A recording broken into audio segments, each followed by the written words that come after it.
마가복음 11장. 그들이 예루살렘에 가까운 감람산 기슭 벳바게와 베다니에 이르렀을 때 예수님은 두 제자를 보내며 이렇게 말씀하셨다. 너희는 맞은편 마을로 들어가거라. 거기에 가면 아무도 타 본 적이 없는 나귀 새끼 한 마리가 매여 있을 것이다. 그것을 풀어서 끌고 오너라. 누가 너희에게 왜 그러느냐고 묻거든 주님이 쓰신다고 하여라. 그러면 곧 보내줄 것이다. 그래서 그들이 가서 문 밖 길거리에 나귀 새끼가 매여 있는 것을 보고 풀자 거기 섰던 사람들이 무슨 일이요? 왜 나귀를 푸시오? 하고 물었다.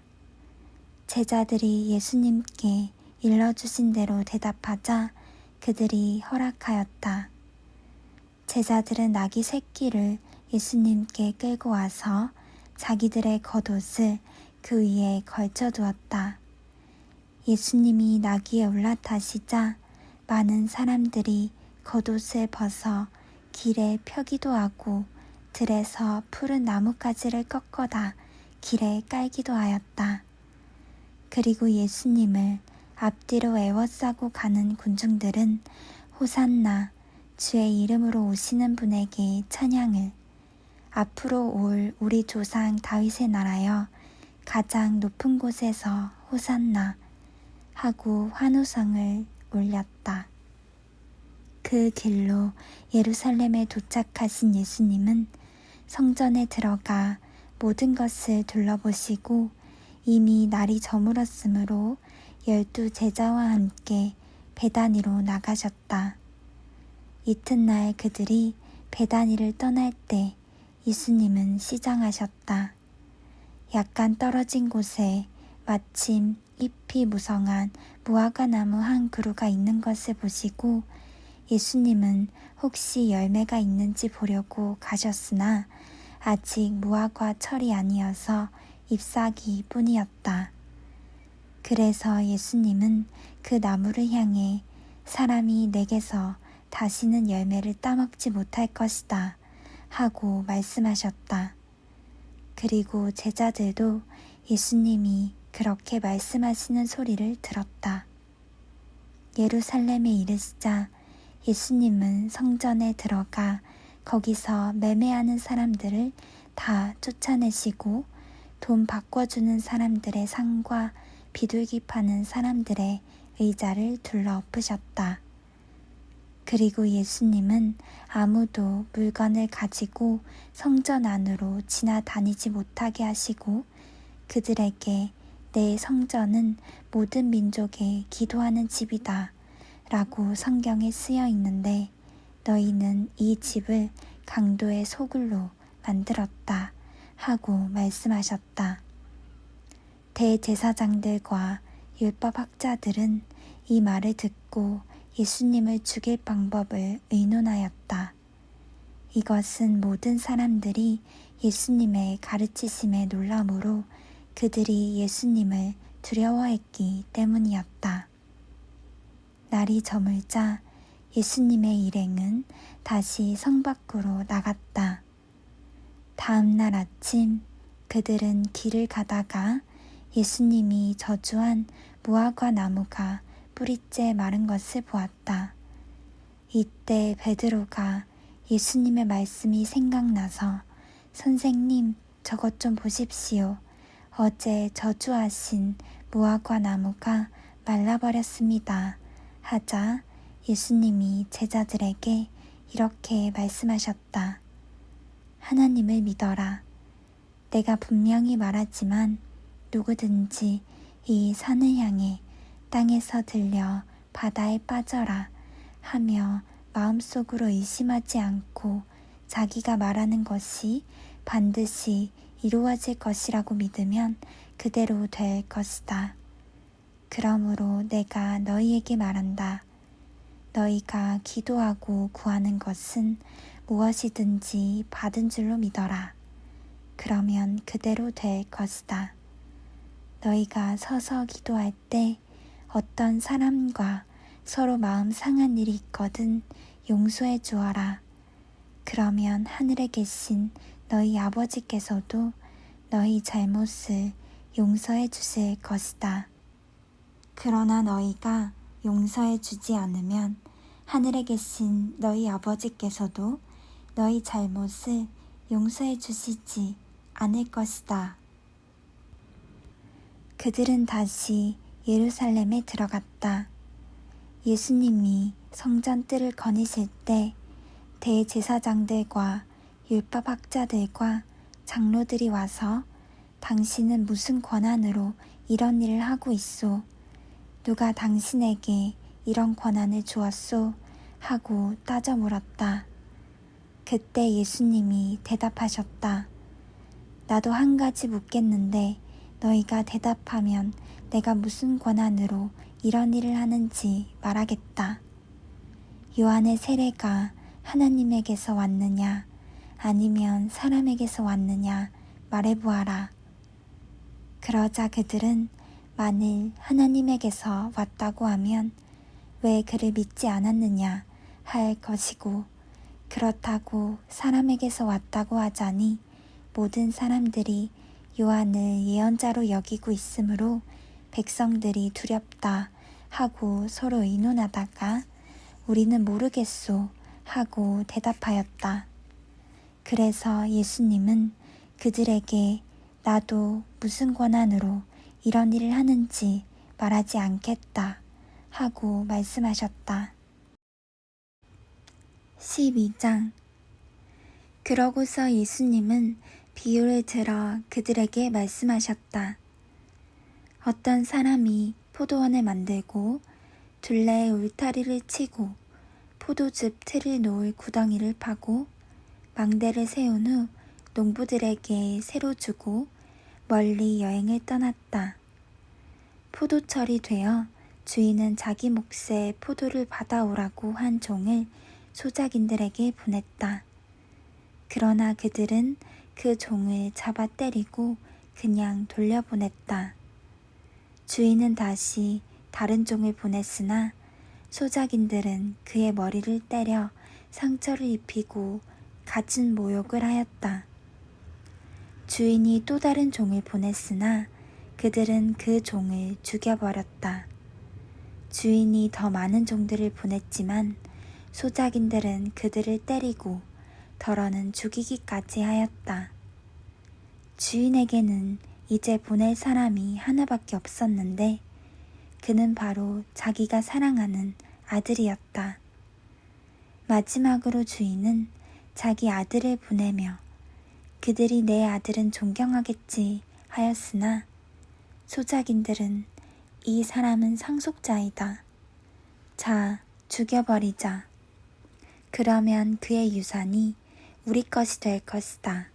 하고 서로 말하며 그를 잡아 죽인 다음 포도원 밖에 내어버렸다. 그러니 포도원 주인이 어떻게 하겠느냐? 그가 돌아와 소작인들을 죽이고 포도원을 다른 사람에게 맡기지 않겠느냐? 너희는 건축자들이 버린 돌이 집 모퉁이의 머릿돌이 되었으니 이것은 주께서 행하신 것이요 우리 눈에 신기한 일이다 라고 한 성경 말씀을 읽지 못하였느냐? 대제사장들과 율법학자들과 장로들은 이 비유가 자기들을 가리켜 한 말인 줄 알고 예수님을 잡으려고 했으나 군중들이 두려워 예수님을 잡지 못하고 그냥 가 버렸다. 그들은 어떻게 해서든지 고시를 붙여 예수님을 잡으려고 바리새파 사람들과 헤롯 당원 중 몇 사람을 예수님께 보내 물어보게 하였다. 선생님, 우리가 알기에 선생님은 진실하셔서 사람의 겉모양을 보지 않으시고 진리대로 하나님의 교훈을 가르치시기 때문에 누구에게도 거리낌이 없으십니다. 그런데 로마 황제에게 세금을 바치는 것이 옳습니까? 옳지 않습니까? 우리가 바쳐야 합니까? 바치지 말아야 합니까? 그러나 예수님은 그들의 위선을 아시고 왜 나를 시험하느냐? 데나리온 하나를 가져와 내게 보여라 하고 말씀하셨다. 그들이 그것을 가져오자 예수님은 이 초상과 글이 누구의 것이냐 하고 물으셨다. 그들이 황제의 것입니다 하고 대답하자 예수님이 황제의 것은 황제에게, 하나님의 것은 하나님께 바쳐라 하고 말씀하셨다. 그래서 그들은 예수님의 말씀을 듣고 말문이 막혀버렸다. 부활이 없다고 주장하는 사두개파 사람들이 예수님께 와서 물었다. 선생님, 모세의 법에는 형이 자식 없이 아내를 두고 죽으면 동생이 형수와 결혼하여 형의 대를 이어야 한다고 했습니다.